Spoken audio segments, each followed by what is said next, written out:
Yeah. Linkle for the dinkle.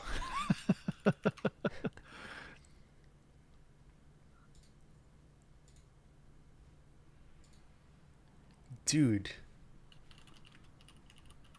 the Superculture channel keeps getting subs. On YouTube? We got 29 subs in the last 28 days. People are watching. I wonder if the algorithm is starting to take to the vid content Yeah, I want to start or the making stuff essays. for I the mean, channel again, but the video essay thing, it's unsustainable. It's simply unsustainable. unless you have like Um, a Patreon, yeah, it's like insane. and just the amount of work like to log footage. I mean, I could see the way that Dude, like Noah legit, Caldwell Gervais does. when we were doing it at KB, like it was literally a full production team of about 4 or 5 people working for a week to do one like 10-minute episode. And that's like Yeah, it was like idea channel and game show, which is like even more simple than what you're doing, where we were just basically it's one person talking to camera and we would cut back and forth and then cut to game footage. And it's like just that took like a week of manpower or dude. more than it's like a month of manpower of people working full time. Yeah, it would take a dumb amount of time for me just to collect footage because like even with I was just doing one game, it's like you Yeah. have to do so much. And then if I was recording a bunch of other games, I would just fucking download videos from like other people's YouTube channels and just grab their gameplay. Yeah. It's insane. Let me see. I'm gonna make sure it's working. Testing my audio. Hello, hello.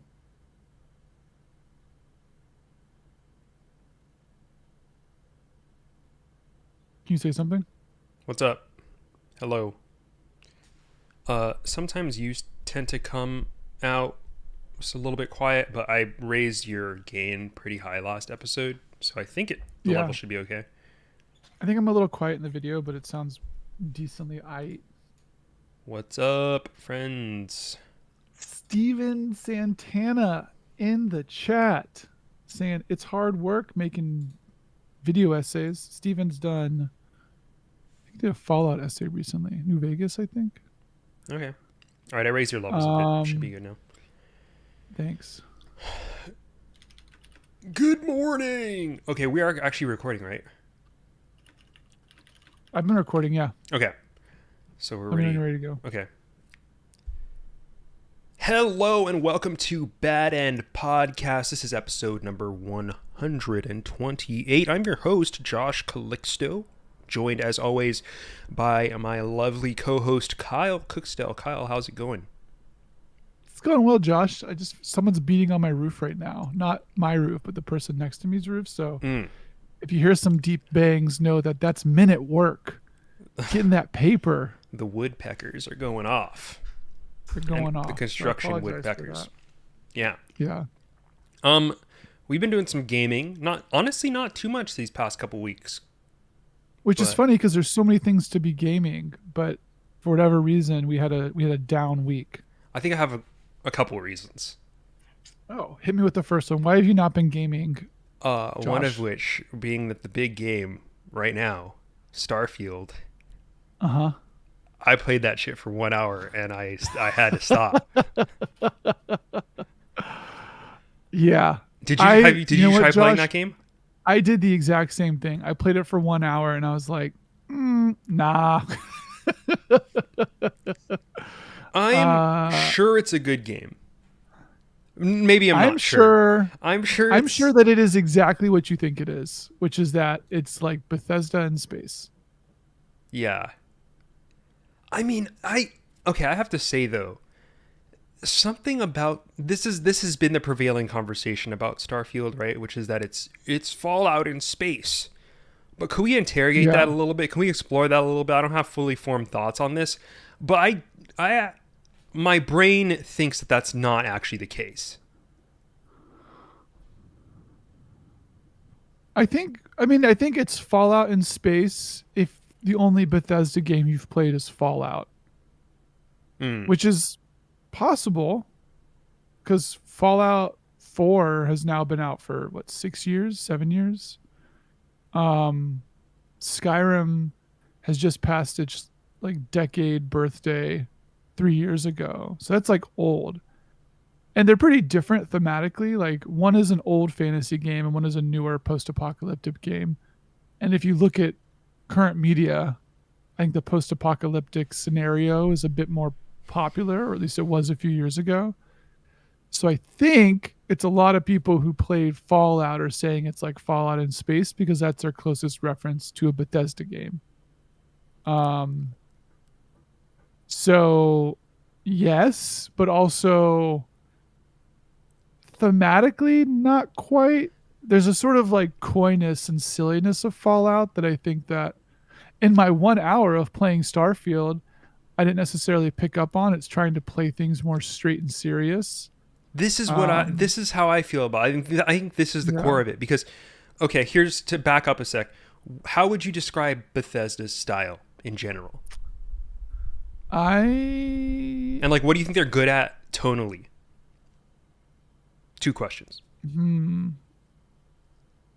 I mean, I think the Bethesda style is generally uh, open ended. It's like you have a world that has. I mean, it's weird because it's sort of it's a thing we've talked about with other things where it was a sort of pioneer of a specific style that has since been sort of subsumed into everything, such that the style itself doesn't necessarily feel as standout. It feels like in some ways like a lesser version of what's come after.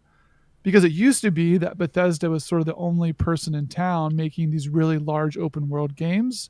And they kind of pioneered this like idea of having large open worlds that you can run around in that have something of a, I mean, they have a main quest. There's like a main story through them.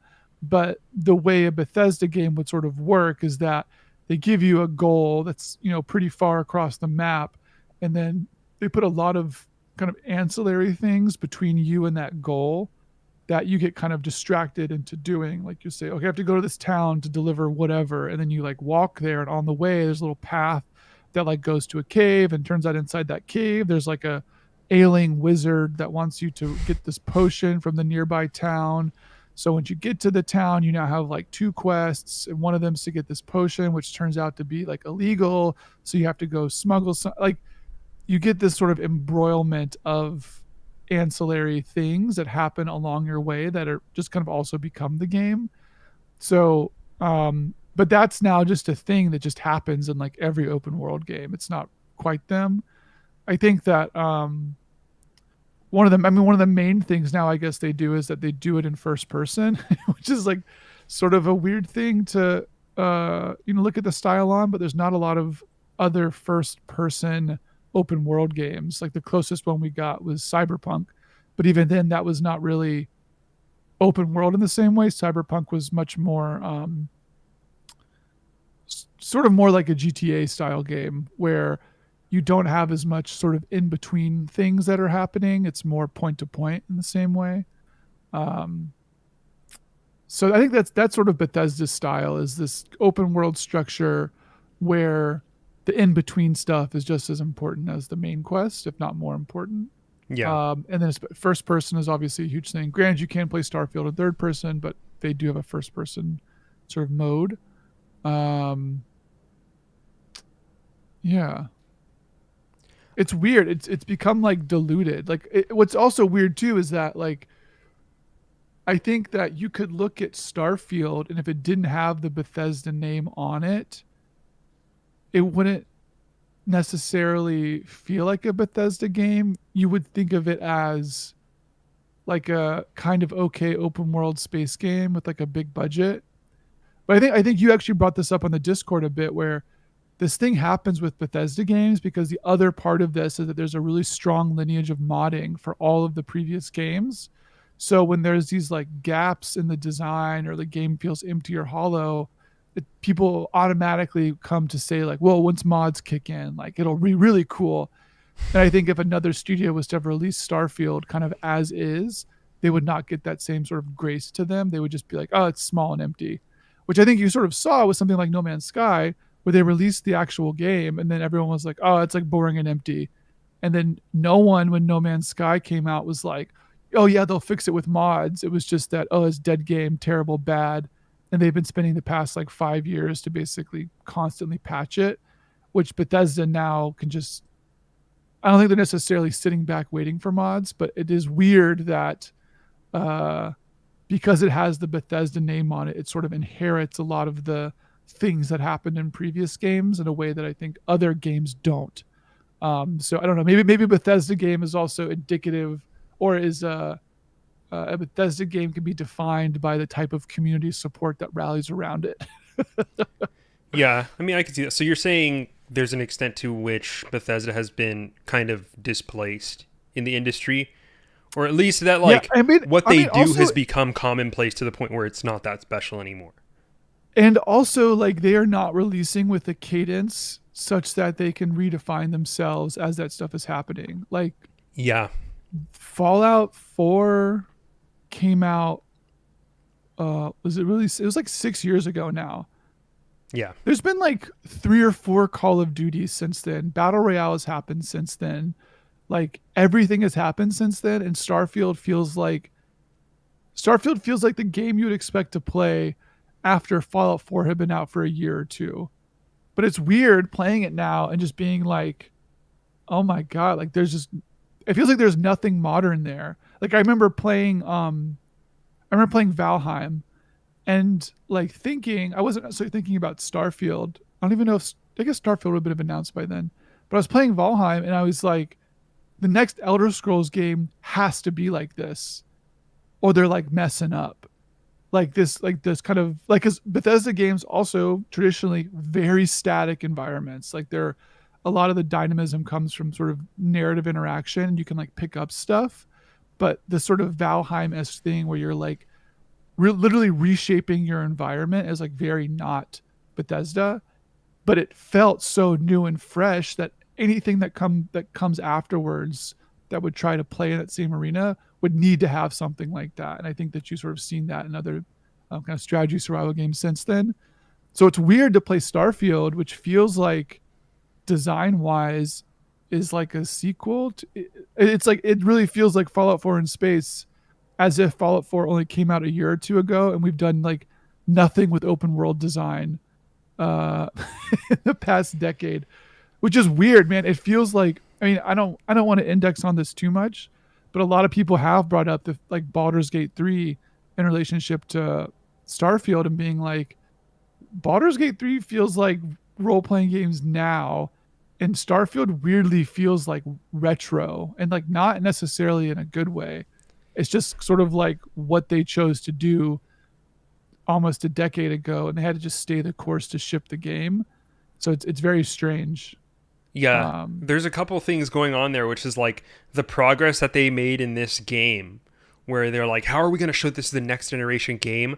Is primarily, oh, there's a lot of planets that you can go to, but it doesn't leverage that in a super interesting way, and not in a way that Mass Effect didn't do, like the very first Mass Effect game. You know, it's not like yeah, they're not really leveraging that much to the point where you really have a back of box feature that's worth talking about or revolutionary in any real sense of the word. or like we just did No Man's Sky 5 or 6 years ago, and that was like such a big thing for them for so long that I think it'd be really hard to push like you like their pitch, right? Is like maybe it's cool, but like No Man's Sky is still like actively played and people are excited about it, probably more so now than at launch. So it's like it's hard to pitch a game that's like it's the universe, you can explore the whole world, and everyone's like looking at No Man's Sky being like, yeah, I'm doing it right now. Like why would I play Starfield? And honestly, like reading a lot of people's like responses and thoughts, a lot of people are like, I won't. Or it's like I think that you get this thing where it has been so long since Fallout 4 that a lot of people that are playing this one are playing it because it's their first Bethesda game, and they have like an Xbox and they want to try out like the big AAA game, of which there are like not a lot of other big ones on Xbox. So I think people are also playing it for that reason, and they're finding a lot of stuff to love, but they're finding a lot of stuff to love in the same way that if you were to have played Oblivion or Fallout 3 or Fallout 4 for the first time, you would have found all the same stuff. Um, which is, I think, is also like, it doesn't necessarily feel like a game meant to reconvert people who already played a Bethesda game. It still feels like, this could be your first Bethesda game and it'd be really, really, really compelling. But for repeat players who played the previous games, it's like, which in their defense slash Starfield's defense slash whatever, this is also like the cycle with every single Bethesda game is that one comes out and everyone's like, well, it's just the same thing as the previous one. So like it might just be the thing that they just kind of make effectively the same game over and over. And there's enough distance between them that people play the new one and don't care about the previous ones. And so like all the Fallout people are mad that people like Starfield and whatever the Starfield 2 or Elder Scrolls 6 game is. Those people, the Starfield people, will be mad that Elder Scrolls 6 is not any different than Starfield. So it's weird. It's weird, man. I think the other thing, Also, notably, like, I guess the last thing I'll say is that this is also one of the only companies that I can think of that has been making effectively the same type and style of game exclusively for like 30 years. yeah, Like basically ever since Arena came out, they have made effectively the same game over and over and over. And they're kind of like continuing to iterate upon that, which is just a very different model than many other game studios. Even studios that like use the same IP over and over will often make different games, but like there's a very clear line between like Elder Scrolls Arena and Starfield, which is pretty unique. Um, I also, to me, this is kind of a testament, or I guess a cautionary tale about what happens when you lack diversity. Because we talk about this all the time. I mean, I guess in a corporate workplace, in modern society, we kind of accept diversity to be a good thing, but I don't think people typically understand why. But I think a game like Starfield is actually a perfect case study because if you think about other studios, right? Blizzard's house style is like this really grungy metal thing of like, just think about the typography of the Blizzard logo and what that looks like. If you ever played Heroes of the Storm, which is like Heroes house style game, all the music is like this like heavy metal shit. Even in World of Warcraft, a game about elves and goblins and gnomes and stuff, they have motorcycles in there. Like they did a collaboration with the the OC Choppers, Orange County Choppers a long time ago for like an ad campaign or something like that. And it's like you can take the OC Choppers watching person out of the studio, but you can't take that. You can't take the you can do one way, but you can't do the other. And with Starfield, it feels like Bethesda's house tone has really excelled because they were tackling these worlds that they really knew and that they were really geeking out about and they really loved. And not so much because it was like any sort of reflection on their identity or what the real world is actually like, right? So if you take the Elder Scrolls, it was like open, you had this interesting dialogue, but there was no reflection of like any reality there, right? Same with Fallout, where it was like, oh, what if you lived in the post-apocalypse? Everything was kind of weird. So you just kind of saw just the humanity of what that is like. You weren't really comparing it to anything real. But now with Starfield, it's like, oh, we want to go to space. And everything feels so uncanny, so middle-aged white dude core. And it really shines through because all of the aesthetics and everything that this game is kind of doing feels that way to me. I don't know. I like all the fact that they are selling like a special watch with the game, that tells me all that I need to know, where it's like, yeah, the Gen they X watch. love quartz movement, dude. They love, like, is that compelling to, how many people was that compelling to? I don't know. I mean, the thing is, like, this game has sold like a ton of copies, so it's not like it's selling zero copies. Sure. I'm not I think it's really the novelty of, this has like, nothing to do with like the from a novelty sales of the pick. standpoint. I'm talking more about Well, no, I just mean stylistically, that, like, who is in this terms of resonating with? what I'm saying is clearly resonating with a lot of people. Like, I think it'd be one thing if there is a certain like aesthetic leaning that people had made just so as you're if you're a player, you sort of vote with your dollar, right? Like it would be one thing if people were like, well, not for me, and they like didn't buy it or whatever. But clearly, it's resonating, or like it's not but I don't off-putting think enough to I make think people that's not like want kind of it. a false equivalence because you don't buy a game and know, okay, like this is what's going on beneath the surface aesthetically. I think that takes some time to uncover. I think even Blizzard, that kind of metal thing, like you don't really get that until you played for a bit and see like, okay, this studio is clearly got, this is what they're doing tonally. But I feel like this Mm-hmm. game doesn't show its hand with that until you get to the like explorer stuff a couple hours in or an hour or two in or whatever.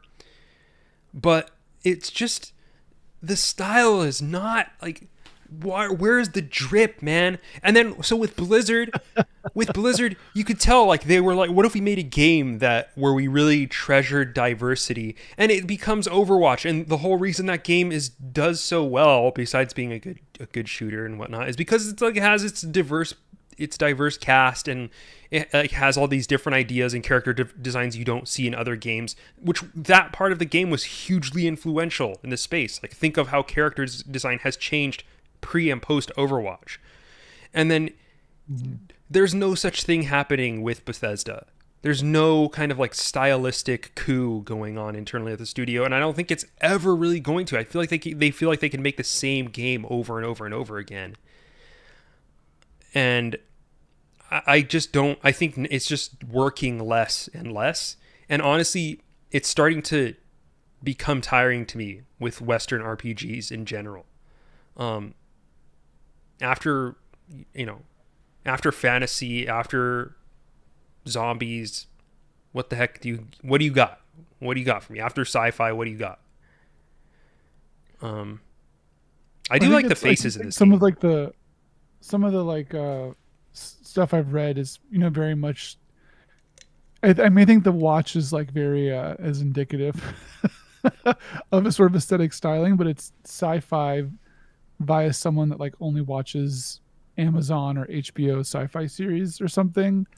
Granted, I think that they're trying to. It's not like it's not trying to directly be like sci-fi. It's sort of like near future sci-fi. But even then, it's like there's a Western planet, and it's like okay, someone watched like Westworld or whatever. Um, it's so weird. It's just like I think that like I mean, just I don't know. In light of like the Activision Blizzard acquisition stuff, um, and just other things like in the market right now with games and whatever, it feels like Starfield is not so much Starfield. It's like, whoa, sorry, there's a weird light in my room. Oh, someone's got Aliens, like a dude. giant. Yeah, someone. Oh, we should talk about that. There's more sci-fi going on right now in real life than Starfield. No, I think like I sort of feel for Bethesda because like Starfield went from being like the next Bethesda game to being like this game has to prove the value of Xbox and Game Yeah. Pass. It's like this game has so much shit writing on it, which for a company that's made shit with fucking lizard people and cat people in the past and like that's their main IP is like a weird thing to do. So I think that you're sort of limited in a way, especially as an American company, to make a sci-fi game like this that has to sort of appease everyone and like weird business stuff. So how creative can you actually be in that moment? I don't know. It's like a weird thing where it feels like it wears those constraints on its surface, Mm. and they try to do like as much as possible with that. But like at the end of the day, there's some guy in a suit that sits at the top of like the Microsoft board who says like, I really liked Westworld. Why is there not a Western world in our sci-fi game? That's what everybody talks about Westworld. We got to have a Western thing. And Bethesda's probably like, I no, think that's let's not do generous. that. And they're like, no. I think that's being generous, considering I like think like having a there's like Western there's a area. specific, but there's like a weirdness to the Elder Scrolls lore and mythos that shows that like they've got the stuff to make weird things, and the fact they Yeah. didn't necessarily choose it here is like I think there's other things. I mean, there's other things are definitely going on. Um, but at the same time, that doesn't necessarily mean from like a longtime gamer fan of Bethesda that it makes the experience like excusable. Not that it has to be excused, but it's like, yeah, okay, well, I'm just gonna wait for Elder Scrolls 6 because that's the world that I like. Um, or the Oblivion remaster that was leaked. Yeah, we'll play the Starfield remaster. Yeah, when Starfield gets remastered in 2 years, uh, happy to give it a go. I also recommend people listening to this. Obviously, Josh and I have not played a lot of Starfield. Remap Radio had a really great episode on Starfield, or I guess they did like a Starfield diary. And I think they kind of talked about this more in nuance. Steven in the chat is talking about like the way you go from location to location in Starfield, where you kind of jump around everywhere, um, doesn't give you that same feeling of serendipity you get in most other Bethesda games, where you have to actually sort of traverse. So it ends up feeling like a fast travel game that doesn't open itself up to the experience of those in between moments. So it feels more like a box checking game, and it doesn't even feel like a space game. They talk a lot about that. So if you care, you want to hear more Starfield discussion, I'd recommend that pod. Or join the Bad End Discord, talk about Starfield with other people that have played the game more than us. Yeah. Wow. Yeah, I'll try playing it a little bit more. It's just really the important thing, when people listen to these conversations, they think, "Oh man, you're so pretentious about, the art style and stuff like that." And it's like, you know what? The reason why I stopped playing it had nothing to do with that, though. It's just really, it was kind of boring, if I'm being honest. Yeah. Just being honest. I think like too, I brought it up also in the Bad and Discord in relationship to like Twitter and Blue Sky, where I'm like looking at Blue Sky and Threads and Mastodon and like all these kind of Twitter offshoots, and just being like, man, I already did Twitter. Like I joined Twitter in like 2006 or 2007. Like I've been on Twitter for like almost 2 decades now, like a long time. Uh, and I don't want to do it again. I don't want to like start from zero on Blue Sky and have the same stupid format for stupid discourse. Like I already did that. And I think like booting up Starfield and like seeing its vastness and not seeing it be much different from Fallout or like a previous Elder Scrolls game. It's like, I kind of already did this. And like with No Man's Sky, I was like, I already did this, And that's like a real consideration where it's like, do I want to spend 200 hours in Starfield, or would I rather play like whatever new thing is out that I'm interested in trying? And I vote for the latter personally. Yeah. Yeah. We've done it all before, baby. We all been there. I still miss Twitter personally, but I want to do it. You know what? Twitter felt like the lights came back on recently with the Unity news. A bit, yeah. It felt like old Twitter. For those of you who don't know, game engine manufacturer Unity announced insane pricing changes where they're trying to charge per install. And unsurprisingly, the game development community absolutely exploded. And I feel like this is the most like stubborn. The worst decision. I also feel like the response has been the most stubborn, hard-headed corporate response I've seen in a very long time.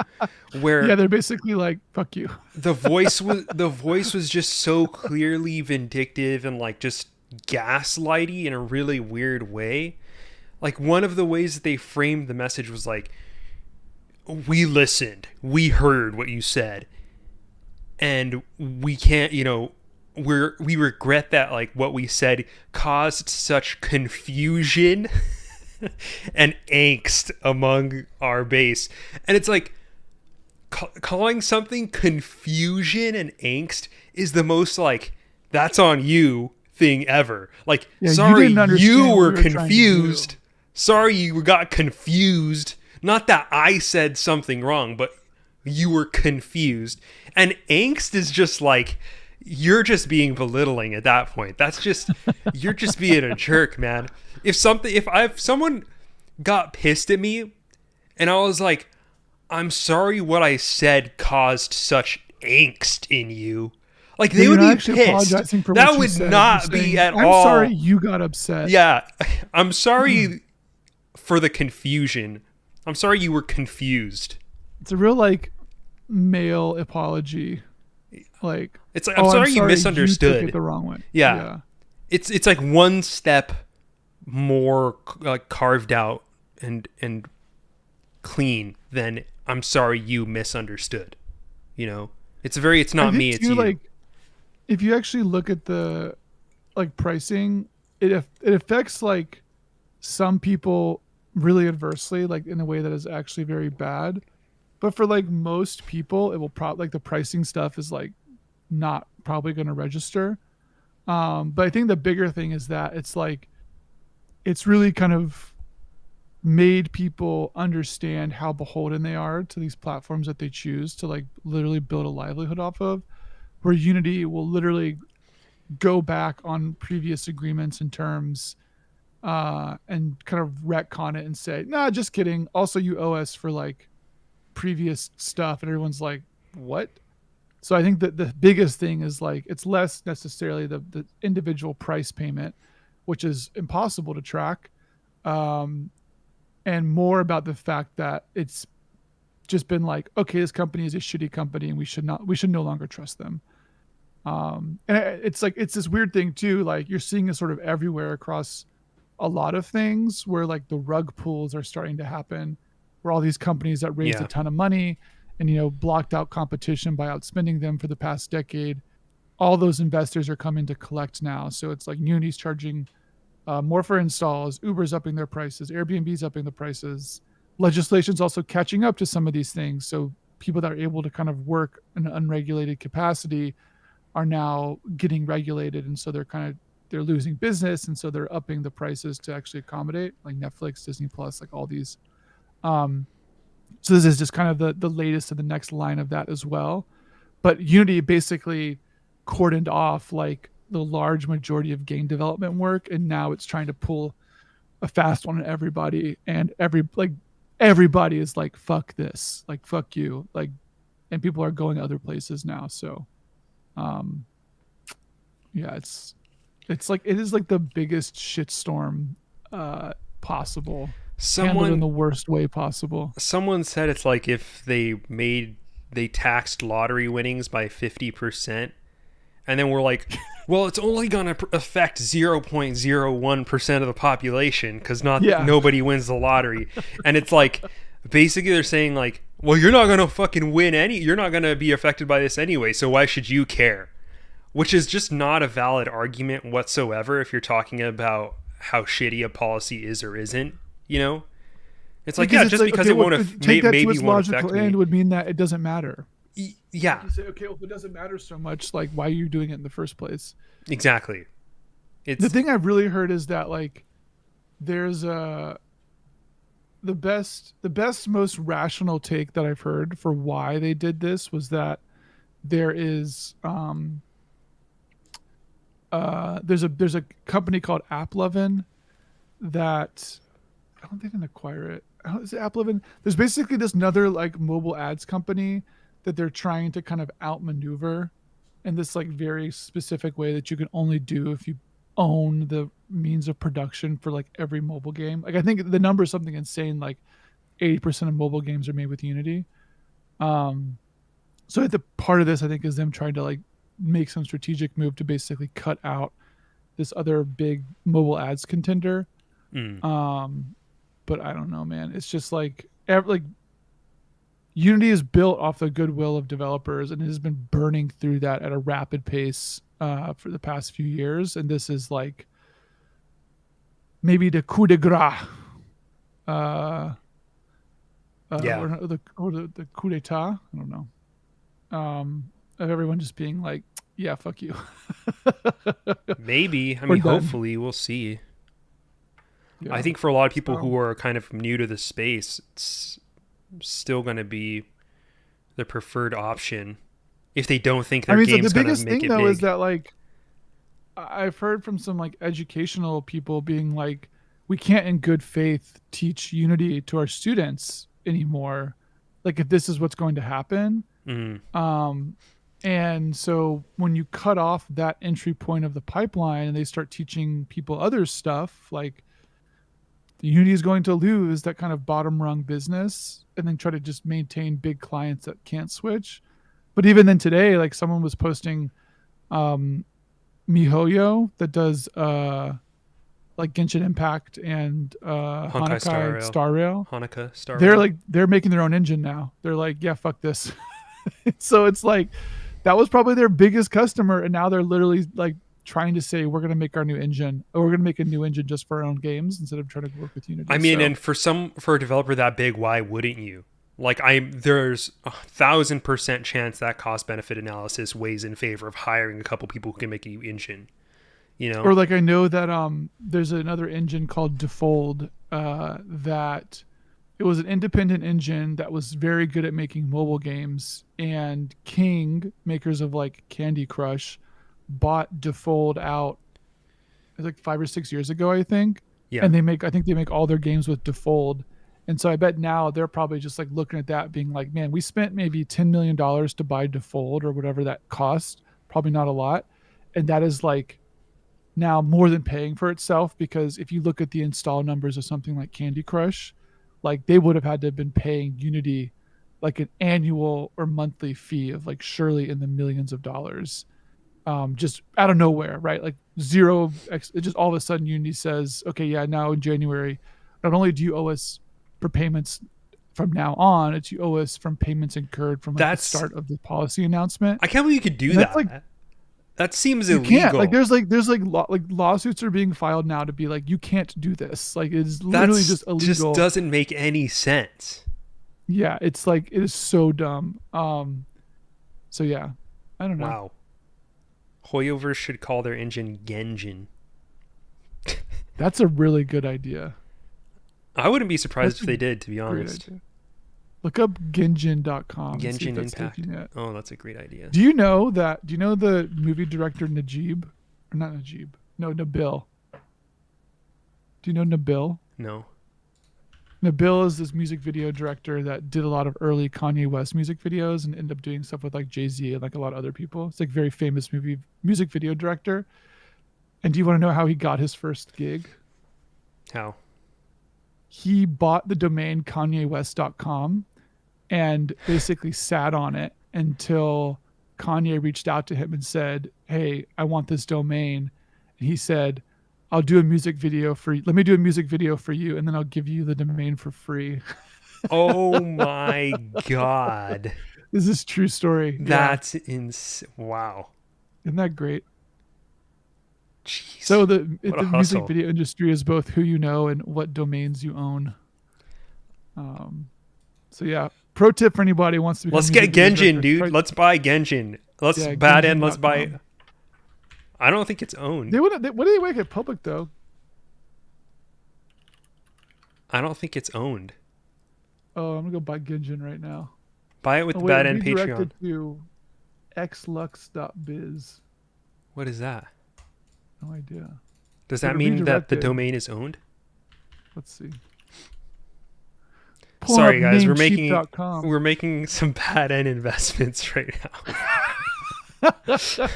It's for the good of the show. Genjin.com is taken. But Genjin.gg is only $35 a year. Genjin.engine. I would totally do Namecheap advertisements on this podcast. I buy so many domains from Namecheap. I bought one yesterday. What'd you get? You want to hear my domains? I got a lot of good domains. Okay. All right, here we go. Small detour in the podcast to talk about Kyle's domains. Tips. Well, the one I got was about the new podcast that I'm starting up, so I don't want to spoil that. Except just tease that I'm doing a new podcast. Kyle's doing a Let's game see. dev log Oh my- podcast. Shut up! Oh, sorry. We'll cut this from So I the don't audio. wanna tease it. No, I don't care. I have to log in. All right, here we go. I got some good ones. I'm not gonna lie. Sorry, but Genjin is copyright Devin reposted. Sorry, I mean someone already has the domain Devin, so hate to break it to you. All right, here we We would have go. taken it 100%, but All right, you ready for this? yeah. I have a lot of. Well, I have like I have like Some highlights, please. 30 or 40. Okay, here's some That's too highlights. many. So I used to live in Bushwick in Brooklyn, so I bought a lot of Bushwick domains. I Mm, got bushwick.space, that's a great uh, investment. bushwick.wedding. That's a good. Bushwick.wedding was actually my wife and I's our it's I think this is still live. If you go to our.bushwick.wedding, that was our wedding website. Oh yeah, it's still open. Oh wow. Um Is this cargo? This looks it is. cargo. Oh, Here's the real ones. You ready for this one? okay. I got new.project. That's pretty good, right? Mm. Like Microsoft is going to email me about that because you know how like you can do if you do docs.new in Google, it'll open up a new Google Doc. Do you know about this? No. If you just like go, it's like open up just like go to like your web browser or whatever and type in docs.new, it'll open up a new Google Doc. So Google bought that one. So Damn. I'm like new.project. I've also got start.project. Those are the ones. Those are the big ones. New.project feels like a Git. Can't believe you got that to that before I did. Crazy. New.project. Did you play more Armored Core? I have played more Armored Core. I Still good. For those little self promo, I wrote a piece about Armored Core for Bullet Points. It's live on the site. Ooh, tell me more. Um, I wrote about how the game is not doesn't really. Okay, I think what's funny about this game is that it goes in the tradition of a lot of mech anime and mech media in Japan, which is that it's like outwardly very political, right? It's like the Hmm. corporations are bad. Like they're doing all these things that are wrong and you have to participate in it, and it's turning you into an inhumane soldier who lost their humanity and doesn't know what's going on anymore. But the game is like not it does not want to deliver on that at all. Like it's not actually No. saying anything political, which is weird because it is such a political game, which is not really something that you get from other Souls games. Like if you think about it, like a political Souls games, what would you expect that kind of to deliver, right? And then so I won't spoil the ending, but I'll kind of generally give you a sense of like what the vibe is at the end, I guess, which is just it's very nihilistic. Let's put it that way, okay? Hmm. And what I sort of took that as like a essentially what's happening here is not that the game is critiquing the government or society in general. It's not like doing a very parallel sort of satire or takedown. Instead, it's using politics as a symbol for, in my opinion, modern game design, and just kind of burning it all to the ground essentially. Because the whole game is about like fires of Rubicon and like burning it all down. And it's kind of interesting that the game itself is kind of doing that, where it's just like it's basically a closed world game. We were talking about this last episode of how there's like distinct levels to it, and it's really encouraged for you to kind of replay the whole thing. But yeah, the piece is about how this game is a game kind of about game design and just like starting over from scratch, and how sometimes like that's the best route instead of watching yourself become the villain essentially, and framing that as well as kind of a response to their own Elden Ring that came out last year. It was basically a masterpiece, but kind of felt like it was maybe getting too big for its own britches, of like maybe we don't need to keep making bigger and bigger games, you know?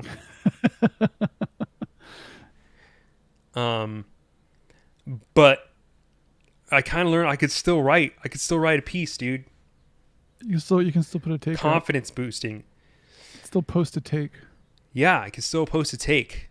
The response is really good, and it was nice to get back on that train. So happy to be on it again. But That's live on bulletpoints.com. Oh no, excuse me. Bullet Points Monthly. Monthly.com. Yeah. Maybe we could buy some domains for bullet points. Yeah. Bullet.points. Yeah. I actually wrote a piece recently too, but not for bulletpointsmonthly.com. I wrote Was it for about blog.kylecookstill.com? yeah, dude. They just keep publishing. I just send them stuff and they put it up, which is super nice to get that byline. I wrote about Lorcana. What do you know about Lorcana? Yeah, Josh? I read that. Thank you. I know what I read from your piece, and I'm very curious. Lorcana is the not a video game. Well, actually, that's not totally true. But Lorcana is the newly released Magic the Gathering by Disney. So Disney has worked with Ravensburger, who's like a big board game. Actually, Ravensburger, because they get most of their money from puzzles. They're like a big puzzle, like board game puzzle company. But they do a lot of board game publishing too. But they worked with Disney to make this card game that is basically like Magic but Disney.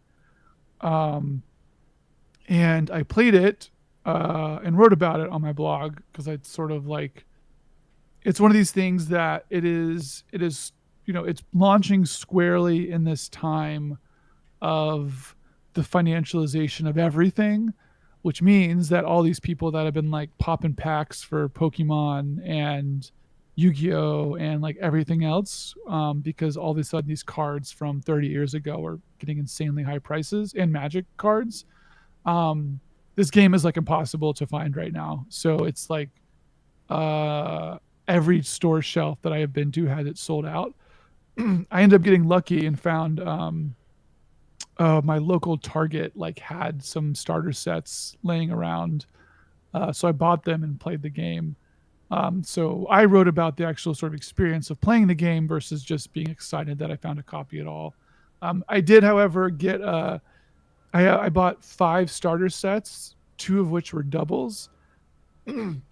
So I do have like an unopened starter set now in my closet to be like, maybe one day this will be worth money. I mean, I could definitely see that.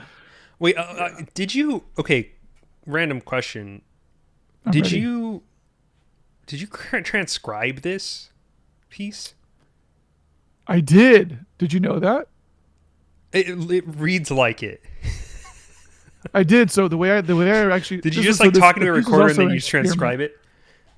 Yeah. So the way I did this piece, which was different than the way I'd done stuff in the past, was that I excuse me, I dictated it, kind of as writing, and then used OpenAI Whisper to do the transcription, which was really good.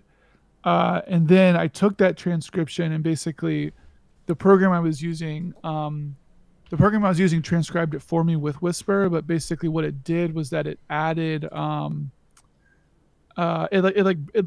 broke it down mnemonically by bullet points. So then what I did was I basically started from there and then just kind of like rewrote out the transcription as a we'll pull up the piece. Yeah. I rewrote out the transcription. So I kind of like clarified the language and kind of made stuff flow better, then took out places that were like bad information or whatever. And like added more info and detail as like an experiment to see like, cause I want to like try to write more. And I have like other ways of doing posts or whatever. But for this one, yeah, I dictated it, which was like, actually, I know the experience was actually really cool. I think like from idea to published piece took like 2 or 3 hours maybe, which was pretty nice. So Yeah. I recommend dictating your writing as well. Yeah, because I know That's your just when you writing ask- style yeah. and I know your speaking style. I was like, this sounds like Kyle talking and not like Kyle writing. Yeah. Yeah. But yeah, I don't know. My biggest takeaway was that like the game is like very much like Magic.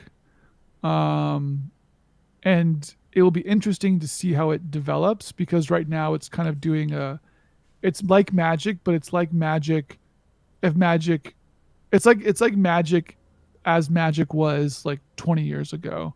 It's very simple. Um and so seeing if they maintain that line of simplicity, like right now there's just not a lot of keywords or anything.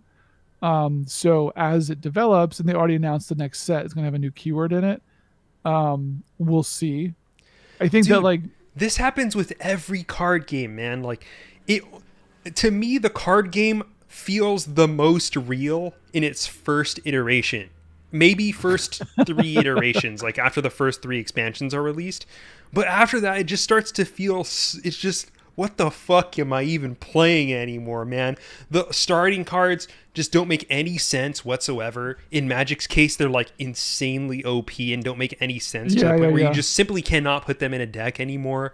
And it's like this happens with every card game. This it happens with like Hearthstone. I mean, that's why they ultimately have to rotate out the cards and do different formats because the Yeah. game transforms so much.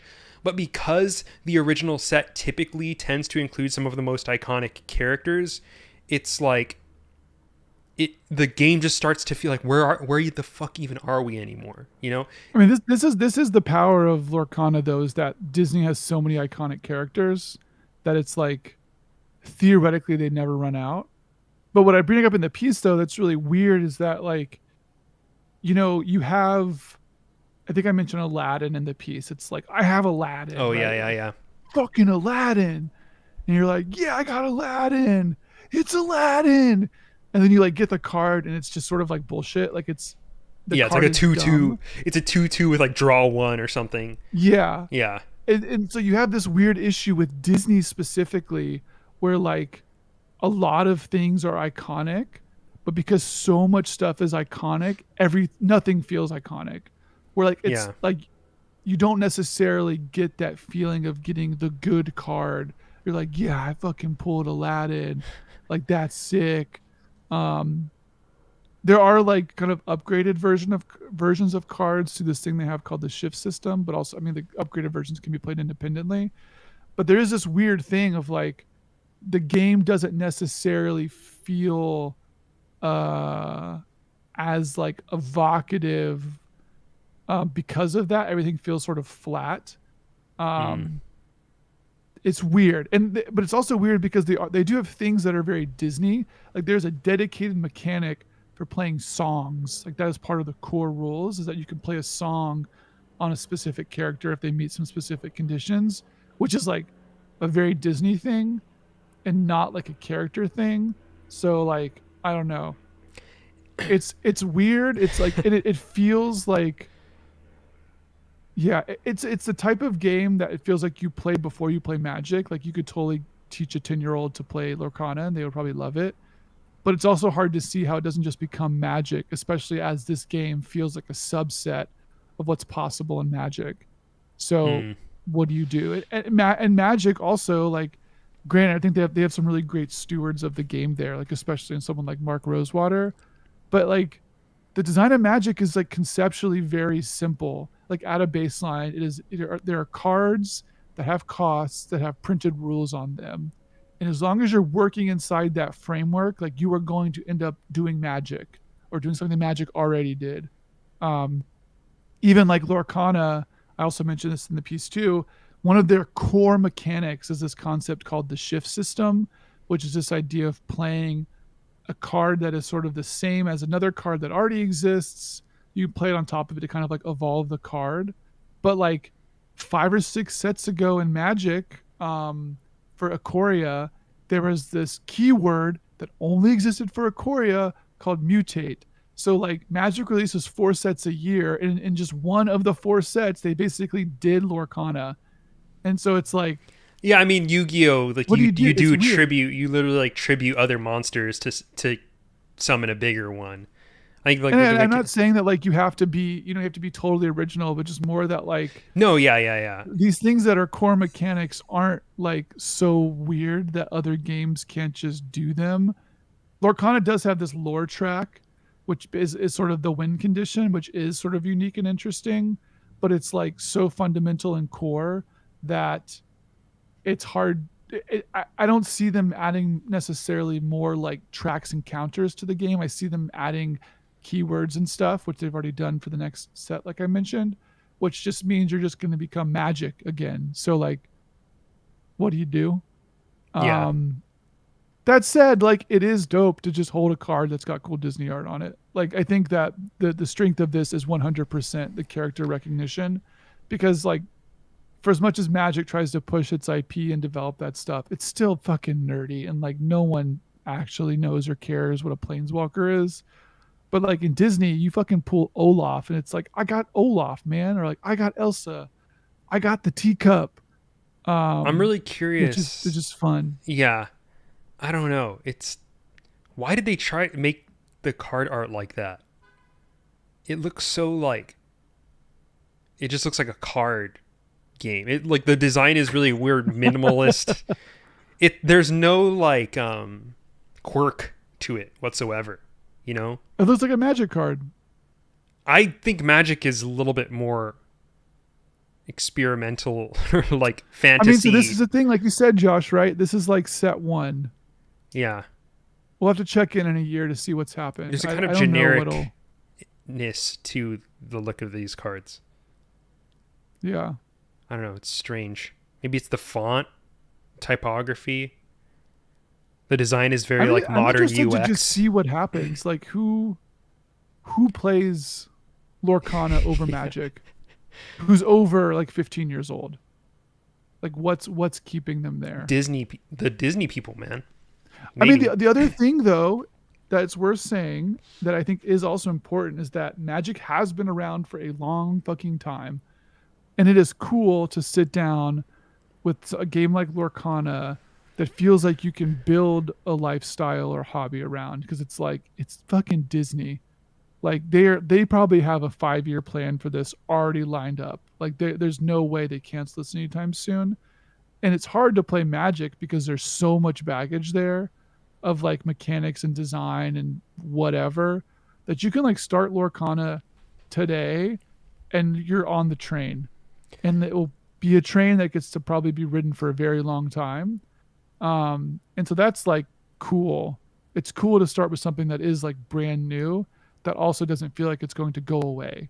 Like there's been other interesting card games like Flesh and Blood is another kind of popular one in like the sort of TCG's card game. I guess it's not TCG. It's like a card game or whatever. But Flesh and Blood also feels like very indie, and it's like okay, I can buy all these decks, but this game's like might not be around next year. Whereas like Lorcana is definitely going to be around next year, and probably in 5 years, and probably in 10 years. It So also doesn't really matter if the game is good because, like, if you look at the Pokemon trading card game, that yeah, sold like hotcakes among people who didn't play because the art and or the care to Pokemon, yeah, play. not even Yeah, because of the game. and I think there's a lot of I Disney do people who think will be into that. one thing about this game though that just playing as like as an adult in general, I'm not going to pull the dad card for this one. um I don't want to have all these physical cards unless I'm trying to like collect them for money. So I've started playing a little bit of the online version. There's like a there's like on Reddit, if it's not taken down yet, there's literally someone basically built Magic the Gathering arena for Lorcana for free. Um, so that's like how I want to play this type of game. I don't want I like I there's not a game store near me. I don't just want to play with my wife all the time. So if I want to like play this game and like play with other cards or whatever, I'm just gonna do it digitally. Like I don't really care about actually getting the cards, which is like a huge pool of this. But I'm not going to playgrounds, especially because I'm a old man now, and like trading cards with kids or whatever. Like that's not something that I'm interested in that like sort of experience. So I bought the first few sets, and I don't really see myself buying more cards. Dude, IMO. I really want to get into the One Piece card game. It was a One It's Piece card game. yeah. It when I was in Japan, it was like so unbelievably popular. Like it was if you go into the card game stores, of which there are very many card game stores, it was like clearly the most popular card game or one of them at least. And it's getting pretty big here, but I just love the designs of the cards and obviously I love One Piece, but it looks so sick. It looks like a fun game too. It's Looks getting very pretty Yu-Gi-Oh. popular here. Well, yeah, I mean it's Japanese trading card game, so I'm curious about the rules and like what they entail, but it looks really neat. Did you ever read? There was a really, really, really interesting Reddit post like 2 years ago about the Yu-Gi-Oh card game. Did you ever read this? No, I wanna, I'll find the link and maybe just post it in the Bad End Discord. If you, patreon.com/bad end. yeah. But it was about like someone was complaining or not complaining, but basically like compared to Magic, well, the way you play Magic is that you play back and forth and kind of will each other's life down and whatever, and someone eventually wins. But during play, there's a lot of sort of give and take. So you might like, your health might go down to 15 and then up to 18 and then go down to 2 and then up, and then someone else is doing the same thing. And, no one really wins in like one turn. But this professional Yu-Gi-Oh player responded because someone was like, "This, how does Yu-Gi-Oh even work? All these things could just end the game. Like all these abilities are just so powerful." And then the person that responded was like, "They're like, that's the point of the game.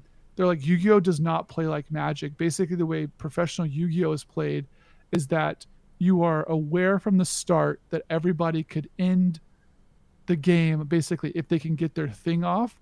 So there's this kind of anteing that happens between players that basically once any player does an action effectively that goes through, like they will win the game. Hmm. So much of the game instead is about basically setting up the circumstances for you to act, but to prevent your opponent from acting, which was like really cool to read. Because if you just look at the games, they look like they probably play the same.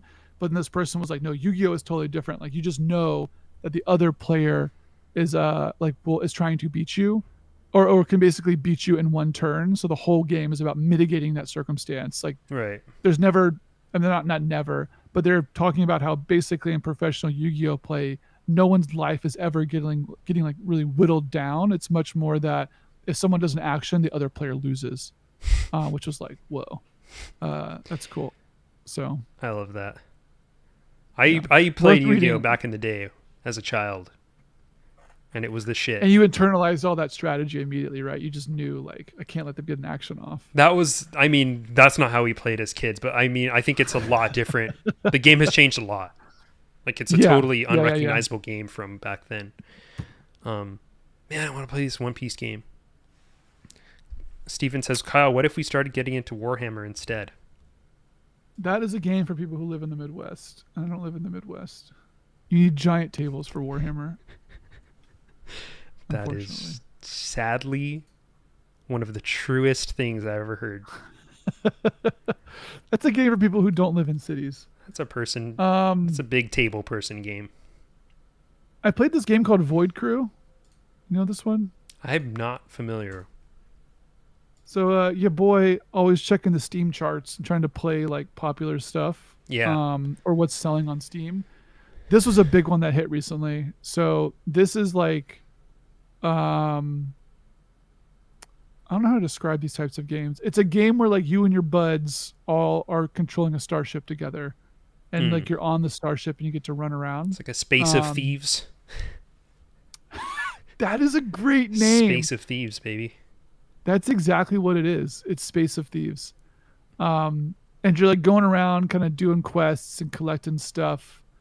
Uh, One weird thing about this game though is that like it is like weirdly very sci-fi in the sense that like unlike a Starfield that more or less plays it pretty safe, the start of this game has you putting like a homunculus baby into like the engine drive to power the ship, which is like very weird. And there's a lot of like Kojima weird, shit.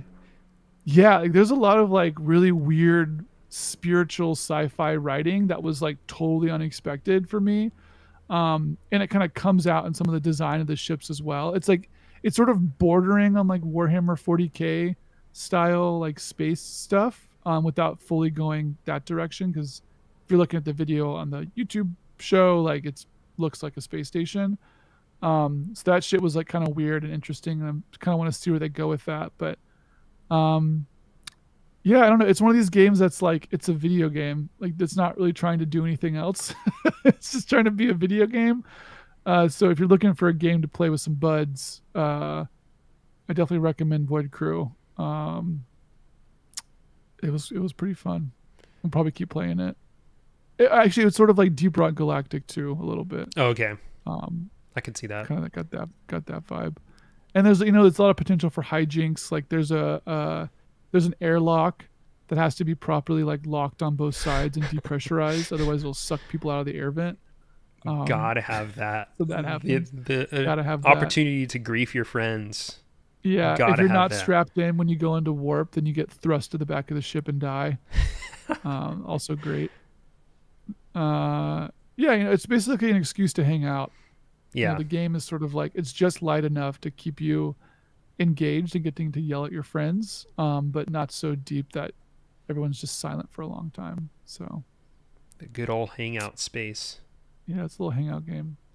Do we get any questions on the Discord? Let's see. Devin Raposo of the YouTube viewers, but also on our Discord. If you want to talk to Devin, you can join our Patreon, patreon.com/badin. Join the Discord, talk to Devin. What's something novel you experienced in a game recently that you wish more games would attempt? I'm going to stop you right there, Josh. I'm still waiting for someone to do the same save recap thing as Dragon Quest. Where is it? Yeah, bring me back up to speed, man. Too Bring many, me back up to especially speed. if you're an RPG. There's no excuse. Baldur's Gate could have used Why is this. that not in Starfield? Baldur's Gate does it? No, I said it could have used this. Yeah, they should. It's so good. Did the camera quality go up? No, but I have a different frame, and I got a key light, which you'd be See it in your surprised. eyes. You'd be surprised. Lighting does wonders for a shot, which allows the bokeh to be happening in the background here. The frame, I actually have the camera like right in front of me instead of like off to the side now. Both of you looking crispy. That applies to you as well, Kyle. Great. Congrats. I'm using the exact same webcam. Yeah, Maybe it's that my skin does better in the winter. not so for me, I Um, gotta say. Anything else novel in a game you experienced recently? I think I was playing something. Oh, you know what I did play? Huh. And I did like this. And this will relate to the question. I played F-Zero 99. Did you play that? No, I didn't. Dude, that shit is real fun. I've never had interest in these 99 games. Now is the time to start, man. For those who don't know, Nintendo basically released like a battle royale F-Zero game. And you race against nine other players, and it is total chaos, but also like weirdly strategic. Like you can definitely get good at it in a way that I was not expecting. But one thing they do in F-Zero 99 that's sort of fun is that they show everybody in the lineup before you load in.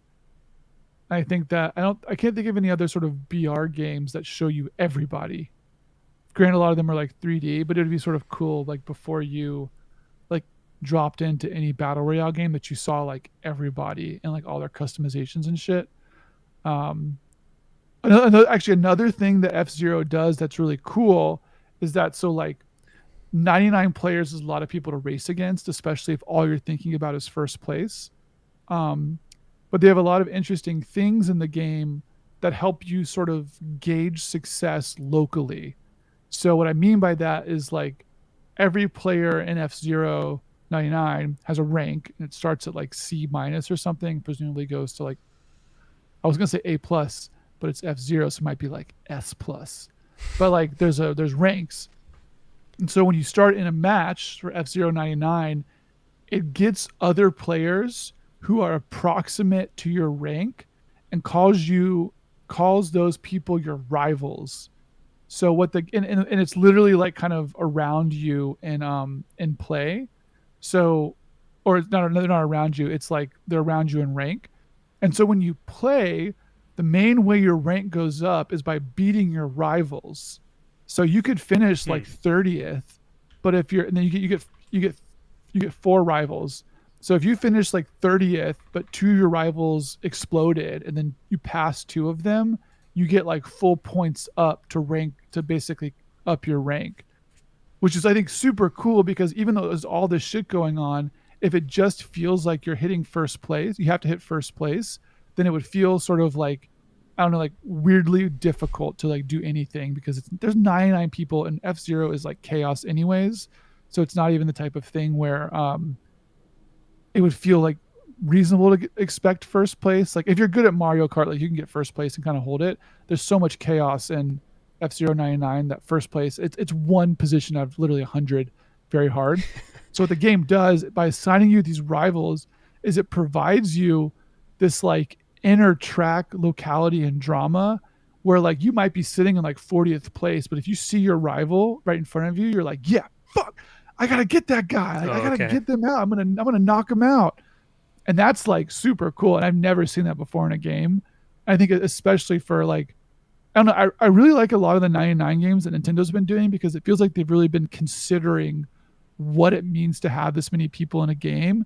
And I think that like a company with lesser design skill or whatever would just do like 99 people on a map.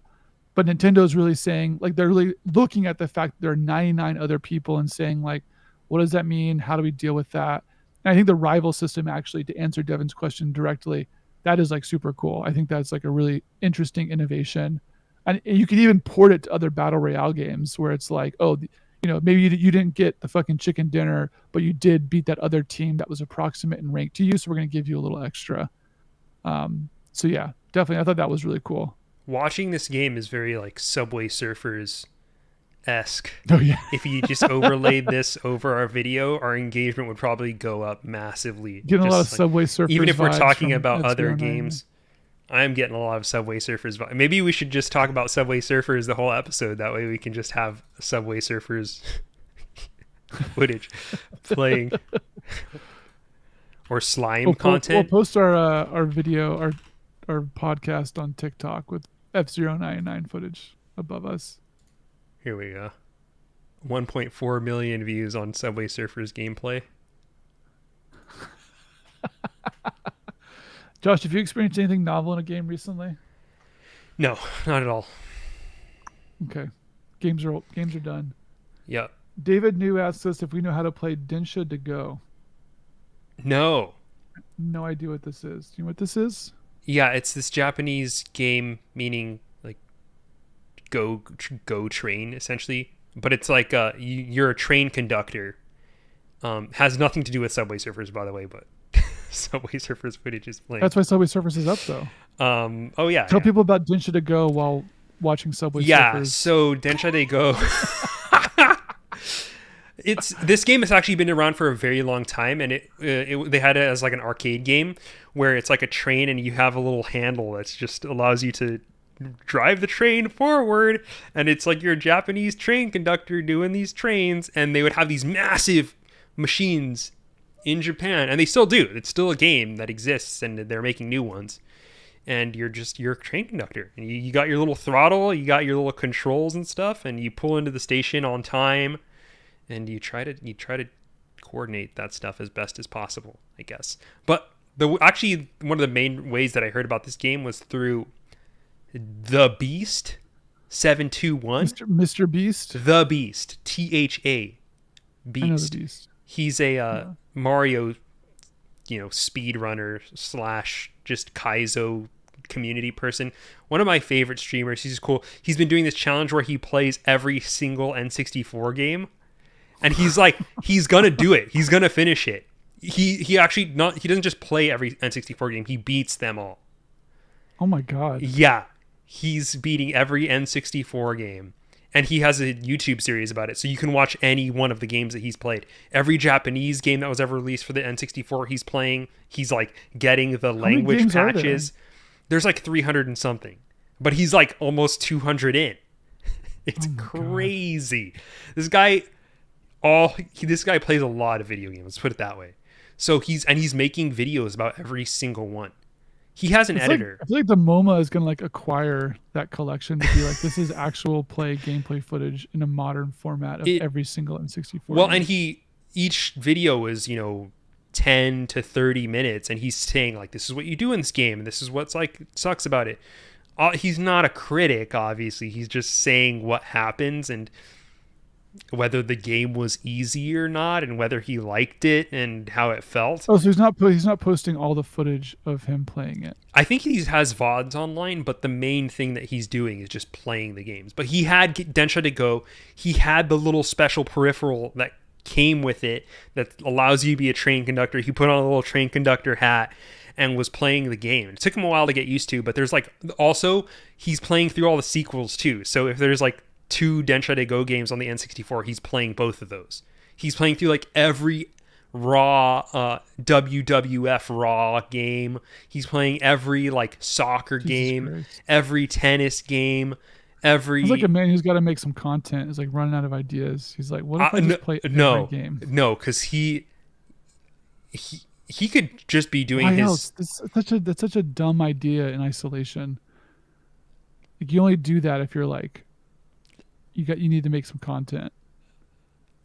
I, Every N64 game, there are a lot of bad N64 I think he games. just No one wanted wants to do play this them. challenge, and he It's not a challenge if no one else is doing it. You can't just be like, I'm inventing my own challenge to play. oh, but N64 people game. do. In fact, every challenge is something that somebody made up. If you really think about it, But you got to have two people to have a challenge. I don't think you can have a challenge by yourself. that's definitely not true. Also, I'm learning a lot watching the Subway Surfers video. I didn't realize you weren't surfing all the time. Oh yeah, no, it's basically Temple Run, but for people who have short attention spans and need something to focus. I like that we've just literally just been showing Subway Surfers like this entire time. This I see, I'm taking in the Densha it's to go wild info the while amount. watching Subway Surfers. Yeah, you're surprised the amount of content that you can actually absorb while watching Subway Surfers. In fact, I feel more focused than ever. Did you see that picture of the high engagement movie screen where someone had like it was like Oppenheimer with Subway Surfers in the bottom right? I did not, but I've You seen can many imagine. Subway Surfers like memes talking about how Cool. like you need Subway Surfers to fucking be able to pay attention to anything. Slime videos. Actually, I've been trying to whenever I see it on TikTok, like whenever I see the split screen thing to hold my attention, I skip that because I'm like, dude, I'm fucking tired of this shit, man. I don't need I just open this. TikTok and I close it.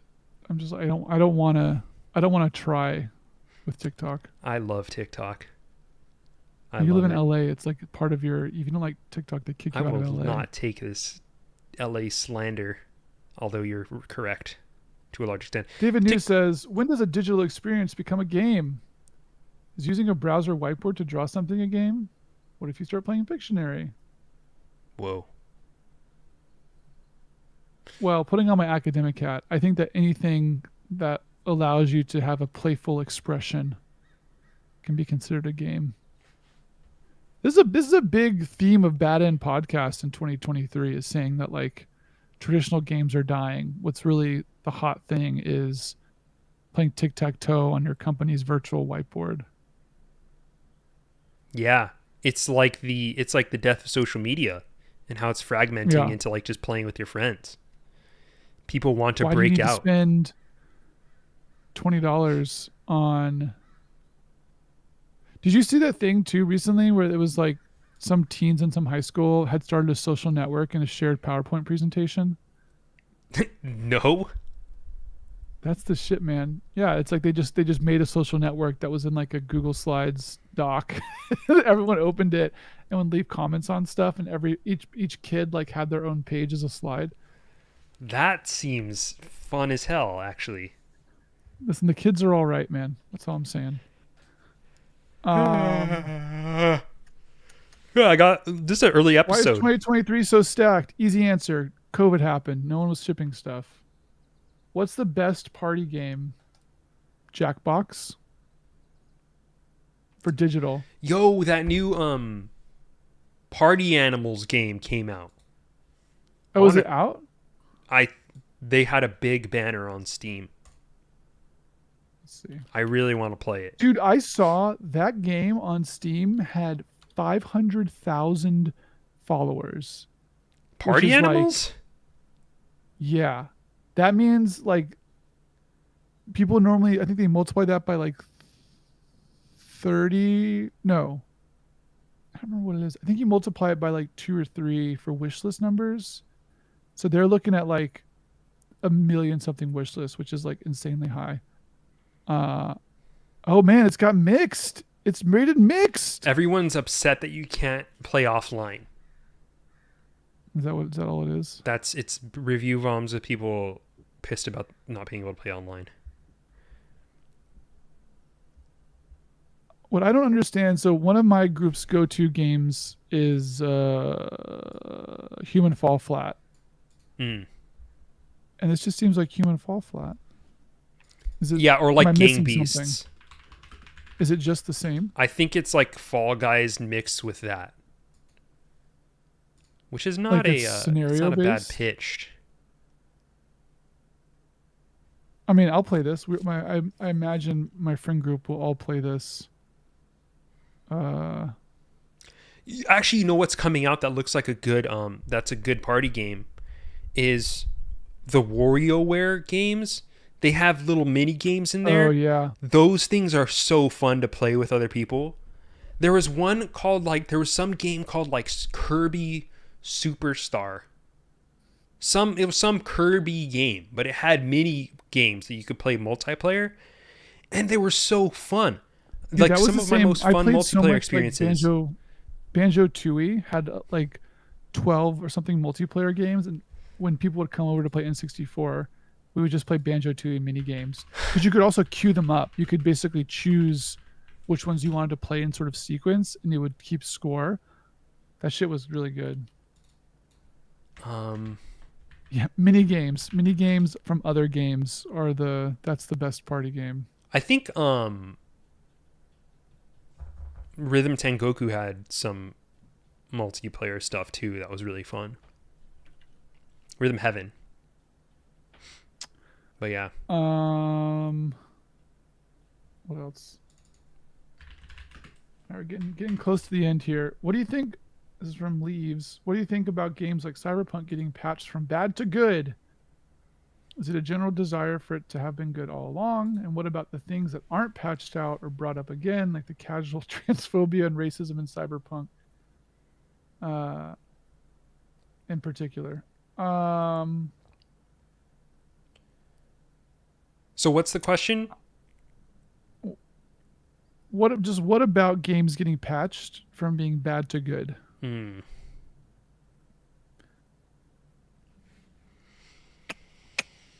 I don't know. It's a weird thing. I think it's that people have already spent money on this thing, and I think like look at GTA 5, right? Like it is probably in like Rockstar's financial interest to make more content for GTA 5 that is already sold well than making a new game. Like they look at GTA 5 like a platform, Hmm. despite it having been out now for a decade. Like that, it's cheaper for them to like add new stuff to GTA 5 than to. I mean, they're doing GTA 6, right? But like they're still working on GTA 5 because there's people who play GTA 5. That's like their thing. I think that Cyberpunk is similar. Like Cyberpunk took forever, let's not forget, to make, and it's probably more in their interest to continue patching Cyberpunk because the other thing is that it's been sort of long enough now. I mean, everyone in our Discord is excited about this new big patch. Like it's effectively another release that costs like a fraction of the cost of actually making Cyberpunk in the first place, but they still get all the same press and stuff for that release. No Man's Sky did like the same thing.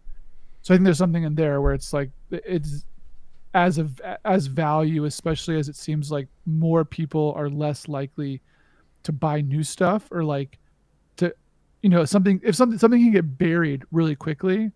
And so if something seems like it's not totally buried, like a cyberpunk, it's like, well, let's just keep working on cyberpunk. It makes more sense than us trying to like do a new thing. And then when they do that, they can sort of do all the stuff they said they were going to do in the past, and then that becomes a really positive story to say like, oh, they did the thing that they said they were going to do. So that's sort of my take on it. That it's like it makes sort of financial interest for the company to do it, because there's also still expectations and players there. And I think that that's like part of a general strategy of just, I don't know, tech and media. That's why you see more remakes, right? It's like better for Naughty Dog to make a Last of Us remake than try to make a new Last of Us, because they know people will buy Last of Us. Yeah. I mean, I do think it is a lot more financially lucrative to just do the same thing that you did before. Um, as a player, I'm not super into it personally.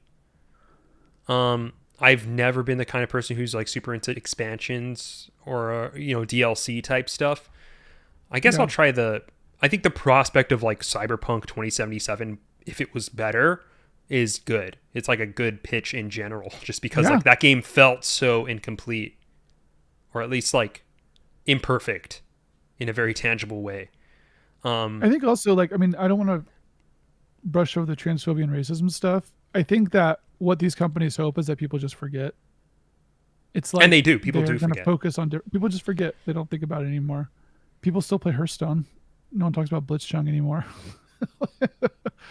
Like they just hope no one looks at it, and they're never going to mention it, obviously. And all those writers that wrote those pieces no longer work at those outlets anyways, because there's like no consistency in games journalism. So like the new person who came in that just graduated school is going to be excited to write a piece on the cyberpunk patch, and that's like what the story's going to be. um Devin says Party Animals is on Game Pass, FYI. oh, good to know, because I was definitely thinking about buying it. I'm watching a video of it now while I talk about it's my Subway Surfers. It is sort of like more of a battle royale. It looks like it's like a party centric thing. You know what I'm looking forward to? Excuse me. We're playing some for the Discord, we're playing Killer 7, and we're going to have a discussion about it. Doing a little monthly game club on shorter games like 10 hours, 12 hours or less. I played Killer Doing 7. Killer 7 I never beat that game. I played it when I was younger, but I was like I Game. didn't know what was going on. It was kind of too No beyond one did. my it was too beyond my like taste and level of understanding and comprehension. But I'm excited to try it out now. I feel like it's going to be sick as an adult. Is it on PC? I Do you have believe to so. emulate it? Yeah, it is on PC. I think it's on Steam. It's on Steam? Yeah. Is it a space after 7? No, there's no space, right? Correct.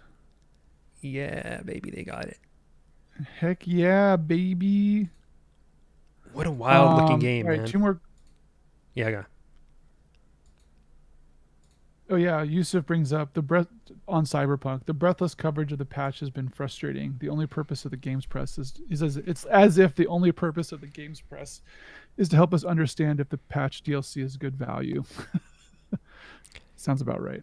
Yeah, I don't even think Wha- it's as if. I think like that's literally how it is viewed. Last question. And with the Steam Deck making PC gaming more accessible and Nintendo making console gaming portable, what's the future of the traditional under the TV consoles like the PS5? Is there a future? Yes. I think last episode we kind of discussed some of this, which is that the value proposition of a home console is still there's a lot of value there. $500 instead of 1700 that you're spending on a computer that is not Yeah. always going to work the way that you want it to work, that you're going to have to redo every couple of years. Just making that upfront kind of much smaller investment and being able to play on the couch is still worthwhile. That being said, I mean, if they could make like a PS5 but handheld and have it like work similar to the Switch where there's the actual option to bring it around somewhere or play it in a They different did. way, There's like the handheld PS5 thing they announced. but like self-contained, I guess. Not like that where you have to Oh, be sure. hooked up and all this stuff because there's not an onboard actual computer. I'm talking more about a self-contained console like the Switch. I could see that dethroning current console archetypes, but as graphics continue to improve and they have something else to deliver in that space, I think it's just going to get better. And I also think consoles are going to become more like computers anyway. They already are. Like I think that's the biggest thing is that consoles are basically just computers. But even more, They're like more. Because obviously over the last 10 years, music players, the ability to browse the web. But I mean, like, do stuff on consoles more than that, maybe? I don't know. Maybe that's the maybe. I don't direction. know. I don't know. I mean I think like if you look at where consoles sort of started, they're so much more like general purpose computers now than they were before. But I think what you said is correct. It's just like I think for most people, like I was looking at there's a big leak of Microsoft documents recently about like gaming stuff, and there was a graph that showed like the breakdown between Game Pass subscribers on console and PC. And dude, like console is so much bigger than PC. I think like being on an internet browser or whatever and talking about video games makes you over index on how big PC gaming is, and it is minuscule compared to console. Like it's just the experience of buying a box from Best Buy from the guy who gets you the PS5 behind the counter, and then you plug it in and turn your controller on and you play a game is like PC is not going to touch that ever. Yeah. Unless you go through a lot of the hoops to like make a media center PC, and but then in which case you're sort of self-selecting for the type of person that wants to like have like a Linux PC or whatever that just does media content, which you can totally do. That's sort of what Valve is doing. But I think it's easy to think that PC gaming is bigger than it is, in part because Steam is so big, but the size of console is just Not to be giant. trifled with, yeah. And I think the other thing is that, I mean, Microsoft is pivoting away from this with like Game Pass on PC and Xbox, but consoles are still the only place you can play certain games.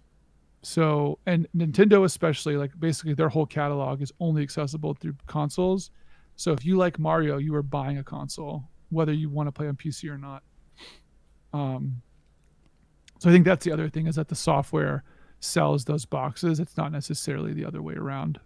You buy a Switch to play Mario. Yes. So as I long agree. as that's there, All right. Well, you ready to wrap? wrap it up, man. All right. This has been Bad End Podcast. Thanks so much for joining us, folks. This is a little bit of an earlier episode, but I'm kind of digging the time slot, honestly. I had to get up a little bit early, but the brain gets lubed up in the morning, gets ready for some good talk. Keep an eye out for Kyle's upcoming podcast. I guess we'll probably maybe discuss it a little bit on the next episode. It's going to be a Oh different yeah. kind of subject matter than Bad End, but still adjacent to design and video games. We'll see what it ends up being like. But excited for that. Check out Cantata, officially live on Steam, Officially released. officially released. And also check out our affiliates over at Superculture, Bullet Points Monthly. You could read my new article there on Armored Core 6. Check out Funland. We already said Bullet Points. Heterotopias. And yeah, all associated things. Idea of Evil, the Berserk podcast, finished its run. If you like Berserk, you should check that out. And yeah, we will see you in a couple of weeks. Make sure to follow us on Twitter, Bad End Podcast. Email us, badendpod@gmail.com. Rate us and review us on iTunes. And we will see you in a couple of weeks. Later. Peace. Okay. All right, live people. Thanks for joining in. Bye, life people.